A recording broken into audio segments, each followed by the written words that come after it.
Hi everybody. If you don't already know me, my name is Debbie and I'm a naturalist. And if you're wondering, what's a naturalist? Well, besides being the coolest job in the world, I basically get to teach people about nature, about plants and animals and the world that surrounds us. And normally I'm in the classrooms, I'm leading field trips, but because we can't do that right now, I thought that I would make videos to kind of show you all my cool stuff that I have. I have a whole bunch of pelts and skulls, nests, and a bunch of poop. Does anybody know what poop is? What's the scientific word for poop? It's scat. So we'll probably be looking at some of that as well. Because I can't go out into the stores right now, we're going to be using and looking at the materials that I already have at home. Once the stores start opening up, I'll be able to hopefully get some more cool things. And I'm kind of new to this video recording, putting it out there on YouTube thing, so be patient with me while I'm learning a whole bunch of new skills. And as you can see, I'm in my backyard right now. And the reason why this YouTube channel is called A Naturalist Guide to Your Neighborhood is because my goal is to teach you guys about all the cool, amazing plants and animals that live in your neighborhood. Anywhere from your backyard, or if you live in an apartment, maybe even along the street. There's trees along your street. Maybe you have a park nearby that you can possibly walk to safely. And so my goal is to teach you all the amazing cool things that are around us every day. And we may just not realize it, right? Just before I started this video, I heard a hummingbird flying around behind me. There are bees everywhere. Lots of times I'll hear robins and scrub jays above my head while I'm out here. And that's just in my backyard. Just imagine what's out there even further out your backyard. Before we get started on learning all the cool, amazing stuff, there's some terms I want us to learn about because we're going to be talking about these things throughout the whole time. So the first thing is there are 4 things that all plants and animals need to survive. What are those things? Right? Now normally in a classroom on a field trip, I'd be like, hey kids, what's the 4 things that all plants and animals need to survive? And you would raise your hand and I would call on you, but I can't do that now, can I? So I know you're there, but I can't hear you and I can't see your hand raised. So what we're going to do is I'm going to ask a question and I'm going to kind of pause for a few seconds so you can think about it, and you can just think about it and that's it, or you can say it out loud. It's up to you. Doesn't matter to me. And then I'll go on and talk about it. So what are 4 things that all plants and animals need to survive? Think about this. Typically, the first thing that people say is food. Okay, so all plants and animals, they need some kind of food to survive. That's one. Next thing I get is water. All plants and animals need some kind of water to survive. Okay.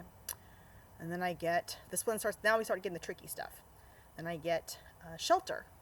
Okay, or some way to protect themselves from the heat, from the sun, to rain, to cold, to snow, to wind, right? And also to protect themselves, to hide themselves from any predators that might be around or danger that might be around.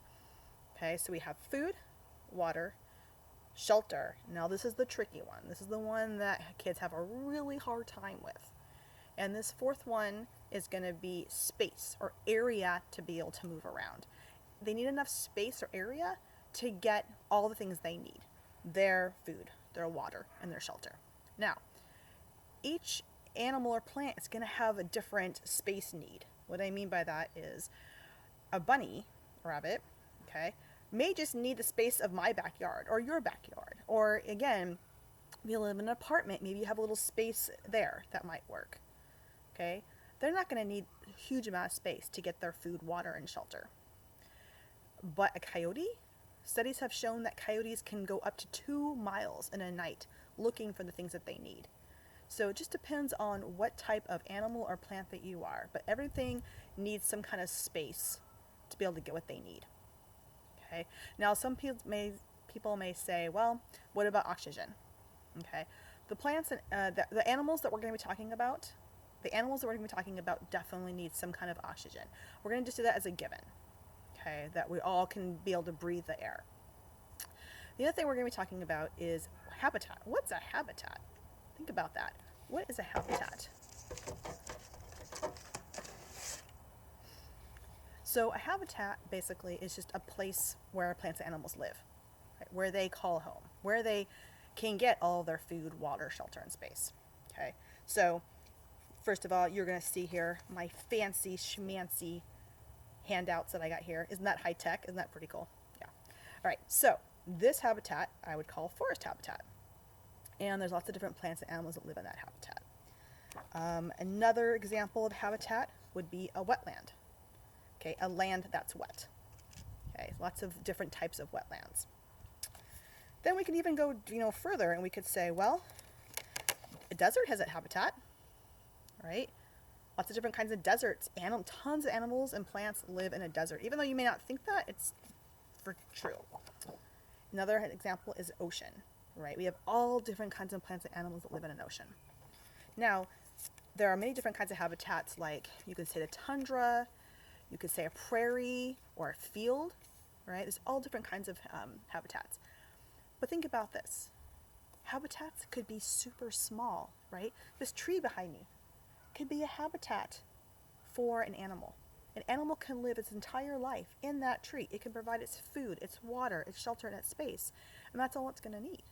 So habitat can be really small or it can be really big depending on the animal. Like a woodpecker is going to need several different trees to be able to get what they need, right? But a bug may just need that one tree and be good for the rest of its life on that one tree. So we're going to be talking a lot about habitats, what animals need to survive, what animals have on their bodies, and what they do to help them survive in their habitat. And I'm going to be bringing out my skulls, my nests. I'm going to be hopefully taking a video field trip to the park I live by and look for signs of beaver. Behind me is my mason bees, and I'll do a video hopefully on showing you all the mason bees coming in and out of where they're laying their eggs and getting the pollen. There's a bunch of pollen on their bottom areas.